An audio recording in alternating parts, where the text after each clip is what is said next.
এবং ওই মাননীয়া মহিলা পুলিশের হাতে একটি জখম হয়েছিল। জখমটা তৃণমূলের গুন্ডারাই করেছিল, যারা আরজিকর এমার্জেন্সি ভাঙতে এসেছিল, সেমিনার রুমকে ভাঙতে এসেছিল, তারাই মেরেছিল, কোনো জুনিয়র ডাক্তাররা বা অন্য কেউ করেনি। সেদিনই আমি এটা সামনে এনেছিলাম, তাতে সেটা তো প্রমাণ হয়ে গিয়েছিল। এবারে তার বৈধতাটা সরকার করে দিল যে ট্রেনিংও করবে, ডিউটিও করবে। পুলিশের প্রশিক্ষণের পাশাপাশি নিরাপত্তার দায়িত্বে থাকবে ট্রেনি পুলিশের, মানে এরকম একটা বিষয় সামনে আসছে। তার কারণ হচ্ছে প্রশিক্ষণে থাকা পুলিশ কর্মীদের ব্যবহারের কথা নিজেই বলেছেন মমতা বন্দ্যোপাধ্যায়। তাহলে আবারও তো অঘটন ঘটতে পারে। মানে প্রশিক্ষণও চলবে, সঙ্গে চাকরিও চলছে, মানে চাকরিও ট্রেনিং এবং ডিউটি একসঙ্গে চলবে। দেখুন, এটা সম্পূর্ণ বেআইনি কাজ এবং পুলিশের যে নিজস্ব হ্যান্ডবুক আছে, ট্রেনিংয়ের যে রুলস আছে, সেটাকে ভায়োলেশন করা হচ্ছে। আপনাদের মনে আছে আরজিকর ইনসিডেন্টের পরে 14ই আগস্ট যে রাত্রিবেলা পুলিশের আপনার নিষ্ক্রিয়তার জন্য যে ঘটনা ঘটেছিল, তারপরে আপনার একটি মহিলা পুলিশের ছবি কলকাতা পুলিশ এবং রাজ্য পুলিশের হ্যান্ডেল থেকে দেওয়া হয়েছিল। সেই মহিলা পুলিশ তার ট্রেনিং সমাপ্ত না হওয়ার পরেও তাকে কিন্তু ওই দিন মিডনাইটে 14 আগস্ট আপনার ডিউটিতে আরজি করে পাঠানো হয়েছে। আমি তো ছবি দিয়ে প্রমাণ করেছি, তার উত্তর কলকাতা পুলিশ, রাজ্য পুলিশ দিতে পারেনি। এবং ওই মাননীয়া মহিলা পুলিশের হাতে একটি জখম হয়েছিল। জখমটা তৃণমূলের গুন্ডারাই করেছিল, যারা আরজিকর এমার্জেন্সি ভাঙতে এসেছিল, সেমিনার রুমকে ভাঙতে এসেছিল, তারাই মেরেছিল, কোনো জুনিয়র ডাক্তাররা বা অন্য কেউ করেনি। সেদিনই আমি এটা সামনে এনেছিলাম, তাতে সেটা তো প্রমাণ হয়ে গিয়েছিল। এবারে তার বৈধতাটা সরকার করে দিল যে ট্রেনিংও করবে, ডিউটিও করবে। এবং হসপিটালে সিভিক ভলেন্টিয়ার্স যে নিয়োগের এজেন্সির মাধ্যমে বিষয়টা, সেটা তো আমার নতুন করে অভিযোগ করার কিছু দরকার নেই। আপনি সুপ্রিম কোর্টে অনারেবল চিফ জাস্টিসের লাইভ ভিউ দেখেছেন লাস্ট হিয়ারিং এর দিন। সেখানে কথা উঠেছে, এই সঞ্জয় রায়ও তো সিভিক ভলেন্টিয়ার, সেখানে কথা উঠেছে এবং মাননীয় কপিল সিব্বাল, যিনি রাজ্য সরকারের লয়ার, তাকে বলতে হয়েছে রাত্রি সাথী স্কিমকে আমরা প্রত্যাহার করে নিচ্ছি। এবং এই প্রতিবাদটা তো আগে আমি অ্যাসেম্বলিতে করেছিলাম, যেদিনকে ফাঁসির বিধান দিয়ে আইন আনা হলো। সেদিন মাননীয় মুখ্যমন্ত্রীকে তার বক্তব্যের সময় তিনি যখন বলছিলেন যে মহিলাদের রাত্রে কম ডিউটির জন্য রাত্রি সাথী আনা হয়েছে, প্রতিবাদটা তো আমাদের বেঞ্চ থেকেই উঠেছিল। আমরাই বলেছিলাম যে সমান অধিকার রাত্রি, সেটা পরে প্রত্যাহার হয়েছে। এক্ষেত্রে 15 তারিখে আমার 15 বা 16 এক্স হ্যান্ডেল দেখে নেবেন, ট্রেনিংয়ে থাকা মহিলা পুলিশকে ব্যবহার করেছে পশ্চিমবঙ্গ পুলিশ। তার বৈধতাটা সরকারি নোটিফিকেশন করে আনার ব্যবস্থা করা হয়েছে যে ট্রেনিরা ডিউটিও করবে, ট্রেনিংও করবে। আমি ট্রেনিদের বলবো, তাদেরও ঐক্যবদ্ধ হয়ে প্রতিবাদ করার অধিকার রয়েছে, প্রতিবাদ করা এবং এটা রিফিউজ করা। মুখ্যমন্ত্রী বলছেন যে বর্ধমান থেকে তিনি ফেরার সময় দেখেছেন রাস্তার দুপাশে শিল্পই শিল্প, টোটালটাই শিল্প হয়ে গেছে, কোনো জমি ফাঁকা নেই। না, এটা মুখ্যমন্ত্রী শুধু নয়, মুখ্যমন্ত্রীর যারা অনুগামী তারা অনেক আগেই বলেছেন। হুগলি যিনি তৃণমূলের প্রার্থী ছিলেন, তিনি যখন ভোটে প্রার্থীপদ পেয়েছিলেন, পরে এমপি হয়েছেন, তিনি শুধু কুইন্টাল কুইন্টাল জল এবারে বলেছেন তা নয়। তিনি এর আগে বলেছেন আমি গোটা ধোঁয়া দেখতে দেখতে এসেছি। সেটা পাউরুটি ফ্যাক্টরির ধোঁয়া, না ইট ভাটা টালি ভাটার ধোঁয়া, না চা দোকানের ধোঁয়া, না টায়ারের রিসোল্ডিং এর ধোঁয়া, সেটা আমি জানি না। বলেছেন, অতএব ওনার সাংসদ বলেছেন যখন তখন মাননীয় মুখ্যমন্ত্রীকেও সেটা স্বীকৃতি দিতে হবে, তাই তিনি বলছেন মিথ্যার উপরে দাঁড়িয়ে আছে।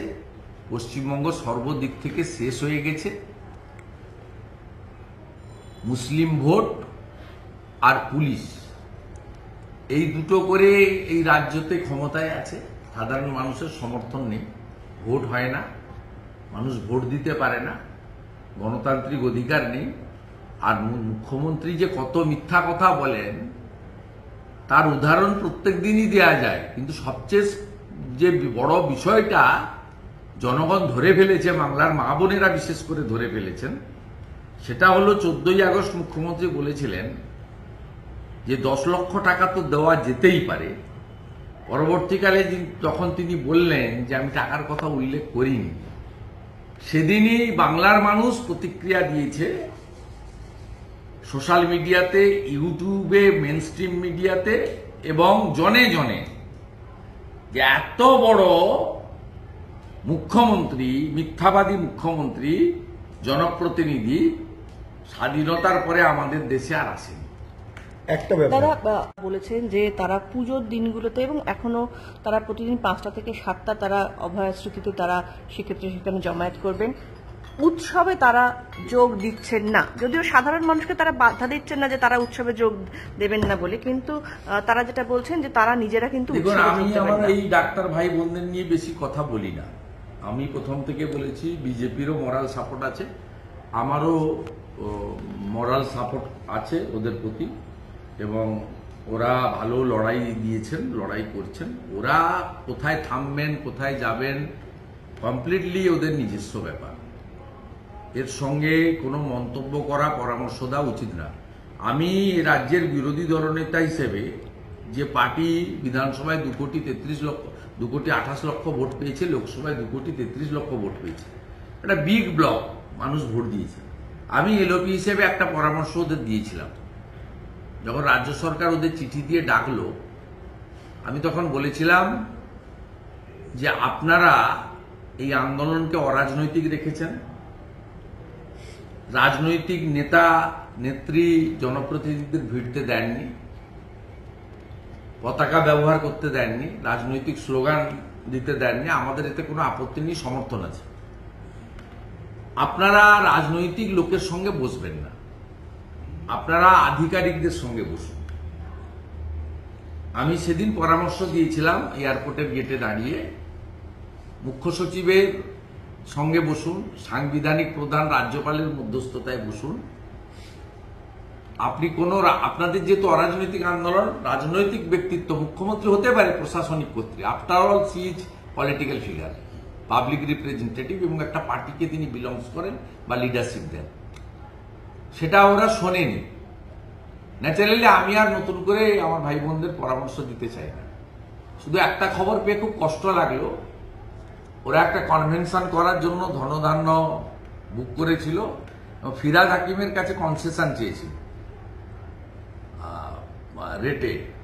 প্রথমে কর্পোরেশন পারমিশন দেওয়ার পরেও পরে আমার মনে হয়েছে মুখ্যমন্ত্রীর নির্দেশে ওই পারমিশন প্রত্যাহার করা হয়েছে, বাতিল করা হয়েছে। তাতে ওদের কি চোখে মুখ্যমন্ত্রী দেখেন বা তৃণমূল দেখে, এইটা থেকে প্রমাণ হয়ে গেল এই ঘটনা থেকে। এটা আমি শুনেছি এবং এটা আমার খারাপ লেগেছে। আজকে কলকাতা হাইকোর্টের রাজ্য সরকার জানিয়েছে যে এটা 2023 সাল থেকেই হচ্ছে, 6 মাস অন্তর এটা নতুন করে রিনিউয়াল করা হয়, আর এইটা শুধু কেসি দাস থেকে ভিক্টোরিয়া পর্যন্ত বলবৎ আছে। রাজ্য সরকার অসংখ্য মিথ্যে কথা বলে কোর্টে, কোর্ট সেটা জানে। ভারতীয় জনতা পার্টিকে 100-র বেশি কর্মসূচি করতে হয়েছে হাইকোর্টে গিয়ে, তার মধ্যে আমাকেই নিতে হয়েছে 76টা, 76। আমার রামনগরে একটা রবিবার দিন কর্মসূচি রয়েছে, ওখানে একটা ধর্ষণ হয়েছে, তার সঙ্গে তৃণমূল ছাত্র পরিষদের 7 জন যুক্ত, 2 জন জেলে গেছে। সেই কর্মসূচিও এখনো অব্দি পারমিশন দেয়নি। ন্যাচারালি রাজ্য সরকার এই ধরনের ভালো ভালো কথাগুলো কোর্টে এগুলো বলছে, আর আপনারা বলছেন, এর সঙ্গে বাস্তবের কোনো মিল নেই। রাজ্য সরকার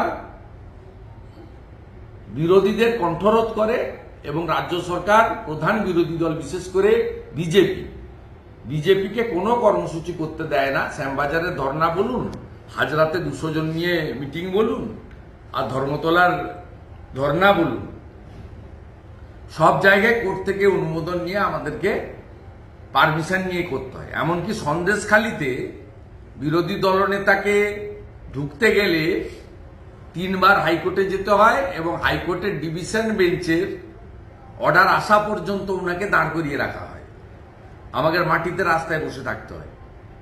অথচ ওনাদের দলের মন্ত্রী বিধায়কদের জোড়া মন্ত্রী, তখন পার্থভৌমিক মন্ত্রী ছিলেন সুজিত বসু, নারায়ণ গোস্বামী এমএলএ, সুকুমার মাহাতো এমএলএ, তাদের ক্ষেত্রে কোনো পারমিশন লাগে না। পশ্চিমবঙ্গে গণতন্ত্র যে বিপন্ন, আর মমতা ব্যানার্জি তৃণমূল কংগ্রেসের যে একমাত্র টার্গেট বিজেপি, এটা বারে বারে প্রমাণিত হয়েছে। সিপিএম এর এসব লাগে না, সিপিএম এর সঙ্গে ওদের সেটিং আছে, ওদের সিপিএম এর পারমিশন ছাড়াও প্রোগ্রাম করতে পারে, দরকার হলে প্রোগ্রামের জন্য পুলিশের ব্যবস্থাও থাকে। একদিন লালবাজার অভিযান ছিল সিপিএম এর, ওটা কথা বলে চেঞ্জ করে দিয়ে অন্যদিকে নিয়ে চলে গেছে। বলছি এই থ্রেড কালচার নিয়ে নানা অভিযোগ উঠছে, তার মধ্যে দেখা যাচ্ছে যিনি পোস্টমর্টম করেছিলেন তার বক্তব্য নিয়ে একটা নতুন করে জল্পনা শুরু হয়েছে। মোদ্দা কথা হলো আরজিকর নিয়ে একটা জটিলতা কিন্তু এখনো স্টিল বজায় রয়েছে, এখনো অভয় বিচারও পায়নি। এই যে পরিস্থিতিটা, এটা কবে স্বাভাবিক হবে বলে আপনি মনে করছেন? সবকিছু সামনে আসবে, এই থ্রেড কালচার বন্ধ হবে, কবে সেটা? এই থ্রেড কালচার বন্ধ কোনোদিনই হবে না। পুলিশ যদি নিরপেক্ষ না হয় তাহলে থ্রেড কালচার বন্ধ হবে কেন? পুলিশ তো নিরপেক্ষ নয়, পুলিশ তো পার্টি ক্যাডার। আরজিকরের ঘটনার সময় পুলিশের প্রেস ব্রিফিং গুলো, তাদের যে ভাষাগুলো, তো সাধারণ পুলিশ কনস্টেবল এএসআইরা নয়। আপনি সুপ্রতিম সরকারের যে ভাষা, ইন্দিরা মুখার্জির যে সাংবাদিক সম্মেলন, তাতে কি একবারও মনে হয়েছে যে এরা পুলিশ? তৃণমূলের মুখপাত্র মন্ত্রী নেতাদের থেকেও উপরে উঠে এক কাঠি বেড়ে যে ভাষাতে তারা অ্যাটাক করেছেন, আজকে অভয়ার বাড়ি থেকে রিয়াক্ট করতে হয়েছে যে ইন্দিরা মুখার্জি মিথ্যাবাদী, liar. Welcome to K Mall, a premium project by Kaleen Group. Book now.